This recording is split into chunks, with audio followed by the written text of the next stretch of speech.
Drestarasta tengah berlatih dengan sekawanan gajah untuk mengasah kemampuannya. Masyarakat Hastinapura dan juga ratu dari Hastinapura ikut menyaksikan tontonan dari pangeran tersebut. Drestarasta menunjukkan kemampuannya dengan melompati gajah dan memukulnya, namun salah satu gajah sempat menjatuhkan Drestarasta hingga tersungkur ke tanah. Hal tersebut membuat suarakan dari masyarakat semakin menggema di arena bermain kerajaan. Drestarasta terus menunjukkan kemampuannya dengan keberhasilannya menunjukkan aksi memukau. 4 kawanan gajah tersebut diseret Drestarasta dengan rantai besi hingga ke patoknya.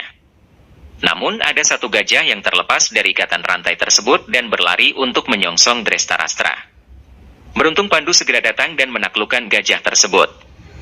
Namun hal tersebut membuat Drestarasta merasa tidak senang dengan bantuan dari Pandu.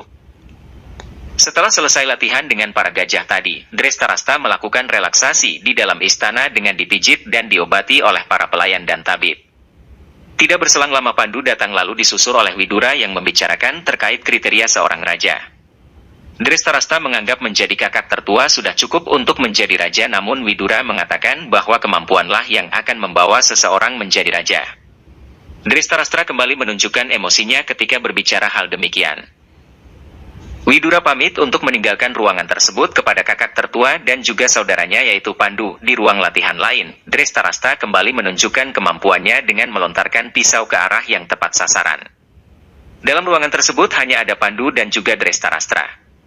Drestarasta mengatakan bahwa Widura iri dengan mereka berdua karena Widura adalah putra pelayan dan bukan putra dari Raja Wicitrawirya. Pandu ingin menenangkan kakaknya dengan mengatakan bahwa Widura merupakan saudaranya juga, di mana hal itu juga disetujui oleh pamannya dan juga ibu ratu. Namun Drestarasta tetap menyimpan kedengkian terhadap Widura dan terus membayangkan dirinya sebagai raja di Raja Hastinapura. Di sisi lain, Putri Gandari tengah bahagia dengan harapan masa depan yang cerah dengan menikahi Raja Hastinapura. Namun hal itu justru membuat kedua orang tuanya yaitu Raja Subala dan juga Ratu Sudarma merasa khawatir ketika Gandari mengetahui takdir apa yang sedang menantinya. Mereka juga khawatir untuk terus menyembunyikan hal ini dari Gandari. Apalagi mengingat Sangkuni sangat sayang kepada adiknya dan bukan tidak mungkin Sangkuni akan menolak keras apa yang akan terjadi. Sangkuni yang masih di dalam perburuan dan akan segera pulang ke kerajaan tengah berusaha naik dari jurang dengan seutas tali dari prajuritnya. Karena tali tersebut hampir putus dan tali tersebut dianggap hanya mampu menahan beban satu orang saja, akhirnya Sangkuni menjatuhkan prajuritnya. Sangkuni pulang dari perburuan khususnya dengan jalan menaiki tebing. Setelah sampai di atas, ia dan para prajuritnya berhenti di suatu tempat. Disitulah Sangkuni mendapat ide untuk membawakan kunang-kunang yang banyak sekali. Pada waktu itu juga Sangkuni mendapat kabar dari Raja Wali miliknya yang berisi bahwa telah datang lamaran kepada saudarinya oleh Hastinapura. Sangkuni dan para prajuritnya pun bergegas untuk pulang ke kerajaan Gandara.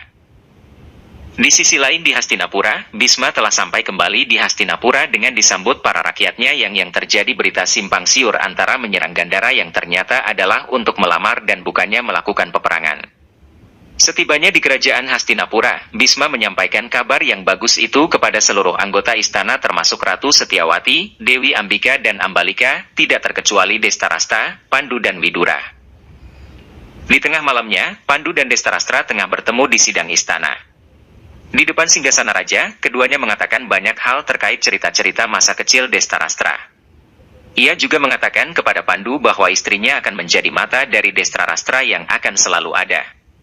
Pandu mengatakan bahwa ia juga bisa menjadi mata bagi kakaknya tersebut. Namun Drestarasta mengatakan bahwa Pandu tidak bisa selalu di sisinya, mengingat dia akan sering pergi untuk berperang ataupun bersenang-senang. Di kerajaan Gandara, Gandari dan juga Sukda tengah berbincang-bincang mengenai kerajaan Hastinapura yang diceritakan agung dan kaya. Tidak lama mereka berbincang-bincang, ada kiriman dari Pangeran Sangkuni yaitu sebuah wadah yang berisi kunang-kunang yang akan menyinari gelapnya kamar Gandari. Gandari merasa begitu senang dan ingin menyambut kakaknya. Ketika Sangkuni sampai di ruang sidang istana untuk menemui ayah dan ibunya, Sangkuni tidak bisa menahan amarahnya dan mengatakan banyak hal bahwa ia tidak terima dengan perjodohan yang seperti ini. Sangkuni mengatakan bahwa ia sangat menyayangi adiknya sehingga ia akan melakukan apapun untuk membuat adiknya senang. Sangkuni tidak terima karena adiknya akan menikah dengan seseorang yang buta sejak lahir. Gandari yang baru saja tiba di ruangan tersebut terkejut mendengar kata-kata dari Sangkuni hingga ia menjatuhkan lampu kunang-kunang dari kakaknya. Hal tersebut membuat keluarga kerajaan Gandara sama-sama menghadapi kebingungan yang besar. Gandari mengetahui bahwa calon suaminya terlahir buta setelah mendengar kata-kata dari Sangkuni yang marah-marah kepada orang tuanya. Sangkuni mengatakan perilaku Gandari tersebut menunjukkan bahwa ia sebenarnya tidak setuju dengan keputusan dari ayahnya.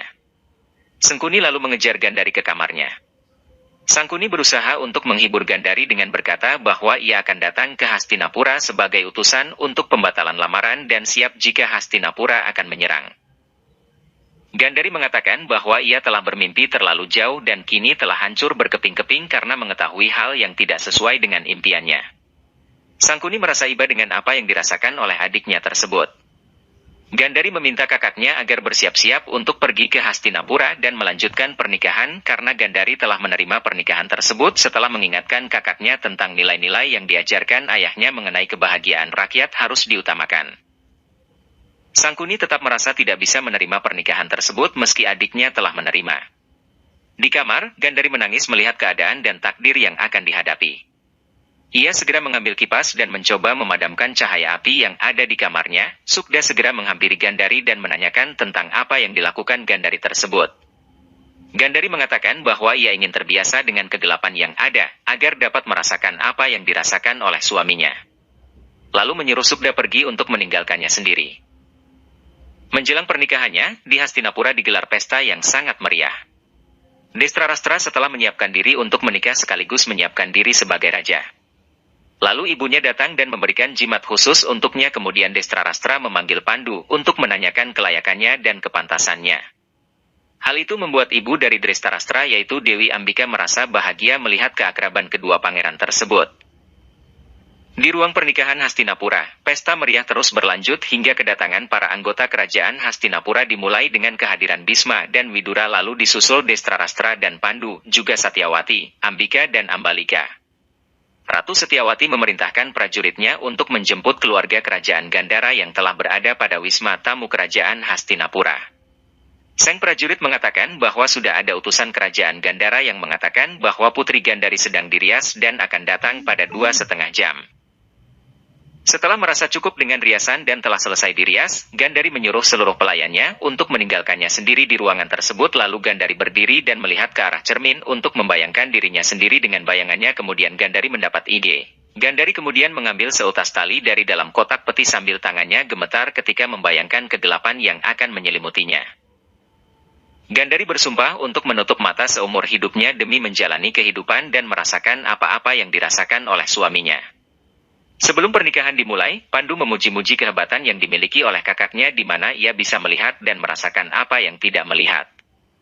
Destrarastra mengatakan bahwa Pandu tidak bisa melakukan hal yang ia lakukan karena Pandu tidak terlahir dengan buta. Kedua pangeran itu terlihat sangat akrab. Ketika pesta pernikahan digelar, keluarga Gandara memasuki ruang pernikahan. Destrarastra mengatakan kepada Pandu bahwa ia telah mendengar suara dari gelang kaki calon istrinya tersebut. Namun tidak lama justru seluruh orang-orang yang ada di dalam ruangan tersebut terdiam dan menjadi senyap. Hal tersebut membuat Destrarastra kebingungan dan menanyakan hal tersebut kepada Pandu. Pertanyaan tersebut membuat Pangeran Pandu kebingungan untuk menjawabnya. Ketika semua orang bingung termasuk Pandu dan Destrarastra, Ratu Satyawati sedikit marah melihat aksi dari Gandari yang menutupi matanya tersebut dan menganggap perbuatan itu sebagai penghinaan bagi bangsa Kuru.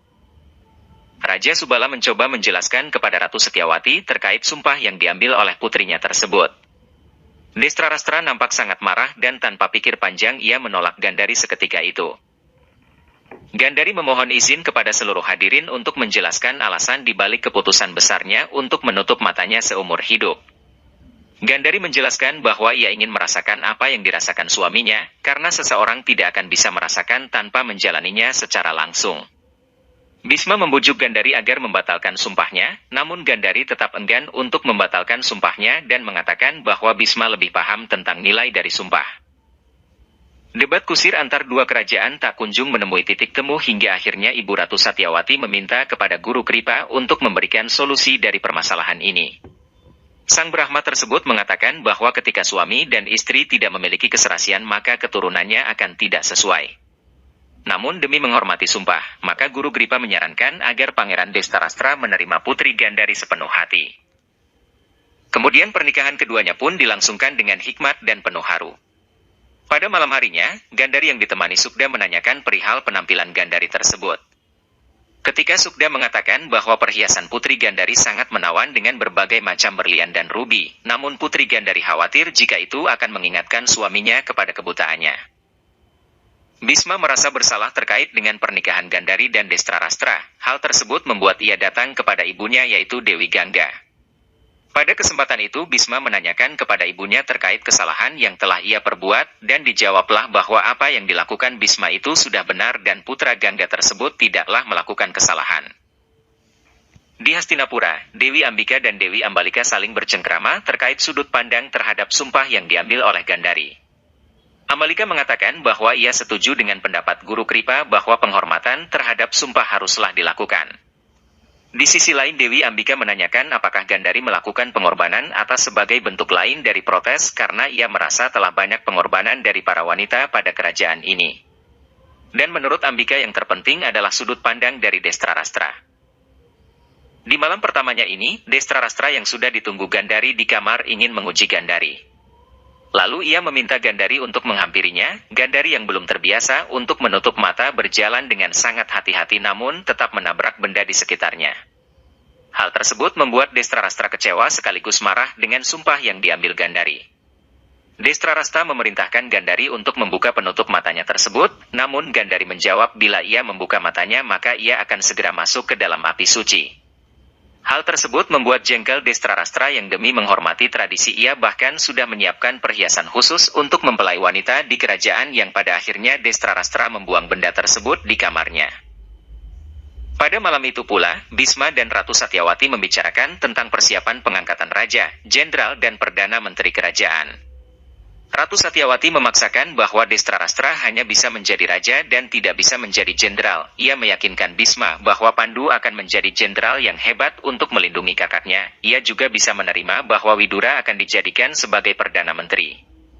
Namun Bisma mengkhawatirkan bahwa jikalau Destrarastra sudah dinobatkan menjadi raja namun tidak mengangkat Widura sebagai Perdana Menteri karena Destrarastra terlihat menganggap Widura berbeda.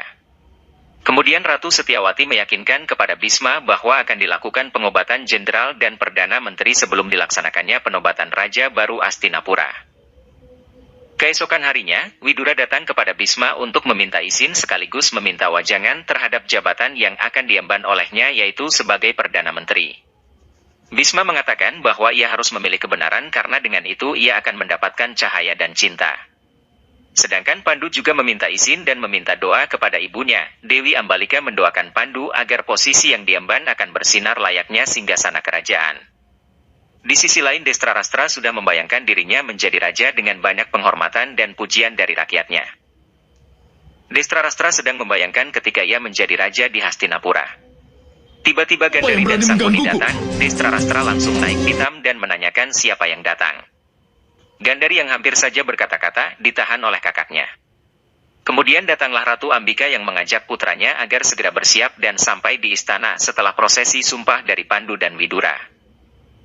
Ratu Ambika kemudian mengajak Gandari untuk juga segera menuju istana. Dengan nada ketus Destrarastra meminta ibunya agar memberitahu Gandari supaya tidak menyertainya.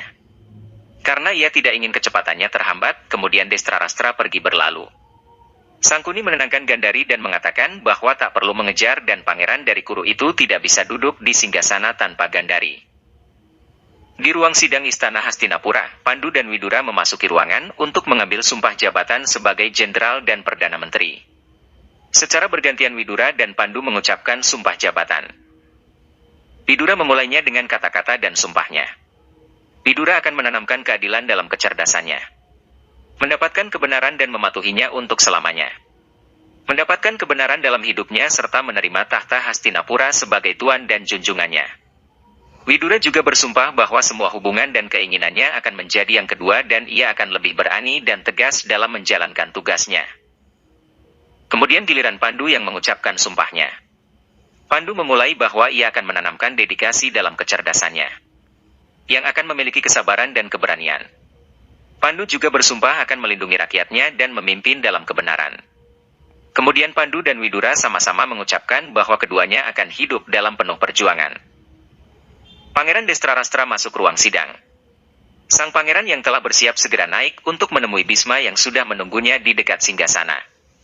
Ketika Bisma akan menyerahkan pedang sebagai simbolis penobatan raja, tiba-tiba Widura menghentikannya dan mengatakan bahwa seseorang yang buta sejak lahir tidaklah pantas untuk menjadi raja dan ini tertulis di kitab Hastinapura. Mendengar hal yang demikian membuat seluruh anggota istana tertegun. Ratu Satyawati mempertanyakan tentang hal tersebut namun Widura segera menjawab dengan jelas. Destrarastra yang sangat marah segera pergi meninggalkan ruangan itu yang dikejar oleh Pandu yang ingin menenangkannya. Bahkan Pandu dituduh bersekongkol dengan Widura untuk menggulingkan Destrarastra. Destrarastra menuduh bahwa Pandu ingin menjadi raja. Kewajiban Destrarastra menyuruh Pandu agar pergi sebelum kemarahannya dapat membunuh Pandu. Destrarastra pergi begitu saja meninggalkan Pandu. Perdana Menteri Widura menjelaskan bahwa dalam memimpin kerajaan, dibutuhkan seorang raja yang benar-benar lengkap demi kemakmuran rakyatnya. Ratu Satyawati mempertanyakan tentang hak Destrarastra karena ia adalah anak tertua dari dinasti ini. Dengan jelas Widura menyatakan bahwa hak tersebut tetap ada ketika ada kesetaraan dari semua anak, namun dengan kondisi seperti ini maka anak yang lain juga bisa mendapatkan hak-hak tersebut. Kemudian Pangeran Sangkuni dengan santainya mempertanyakan kepada Widura terkait siapakah yang layak menjadi raja, bukankah kau sendiri Widura? Bisma yang Agung mencoba menahan Pangeran Sangkuni agar tidak ikut campur. Namun Ibu Ratu Satyawati juga menginginkan jawaban yang jelas dari Widura. Maka oleh karena itu, Widura menyarankan agar Pandu bisa dinobatkan menjadi raja. Pandu yang baru saja kembali mengejar Destrarastra dan mendengar hal tersebut membuatnya tertegun dan geleng-geleng kepala karena merasa dirinya tidak ingin mengambil hak kakaknya. Setelah meninggalkan sidang Hastinapura, Destrarastra melampiaskan kemarahannya dengan istrinya. Ia merasa telah diperlakukan tidak adil oleh keluarganya dengan menganggap Pandu telah melakukan konspirasi dengan Widura untuk mengkudeta posisinya sebagai raja. Di sisi lain, pada sidang Hastinapura pasca ditunjuknya Pandu sebagai raja, ia merasa dilema atas keputusan Widura. Karena dari sejak lahir Pandu telah menganggap dirinya sebagai pelayan dari kakak tertuanya Destrarastra. Namun dalam dilema tersebut, semua orang yang hadir dalam sidang meminta agar Pandu mau dinobatkan sebagai raja. Termasuk Bisma yang Agung meminta Pandu untuk bersedia dinobatkan sebagai raja. Penobatan Pandu pun dimulai, dan Pandu mulai saat itu menjadi raja dari kerajaan Kuru. Di tempat lain dalam Hastinapura, Sangkuni merasa semua keputusan untuk penobatan Pandu menjadi raja sebagai penghinaan terhadap kerajaannya. Dia menolak untuk diajak kembali ke Gandhara oleh ayahnya Raja Subala, karena ia merasa penghinaan terhadap adiknya Gandhari harus dibalaskan. Ia pun menusuk pahamnya dengan sebuah belati dengan maksud sebagai tanda di mana pembalasan sakit hatinya dimulai.